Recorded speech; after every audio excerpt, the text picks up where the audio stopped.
Welcome to Kenton Teaches. Enjoy the video. You begin by confirming the app version and device OS so compatibility is immediate. This avoids failed imports. Once done, log into your account and back up existing theme pack settings to preserve styles. Then open Theme Pack and tap the plus or import button to create a new pack. You're starting the workflow now. You'll see placeholders for icons, colors, and fonts. Fill the first slot with a base color or sample icon to anchor the pack's design. You now customize components in sequence to build consistency. Start with primary and secondary colors using hex codes or sliders because color hierarchy defines legibility. Make sure to preview in the 16:9 mockup so contrast and spacing read well. Next, replace icons by uploading SVG or PNG files or selecting a built-in set.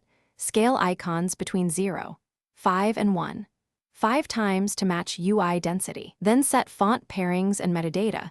You finish by exporting the theme pack in the required format such as TPACK or zip and enable Minify only if you need smaller files. Once exported, install the pack on a test device or emulator and run through all key screens and interactive states to catch layout or color issues. If things go wrong, check asset paths and file names first, clear the app cache, then re-import. This fixes most mismatches. Finally, iterate on failing elements and re-export until stable.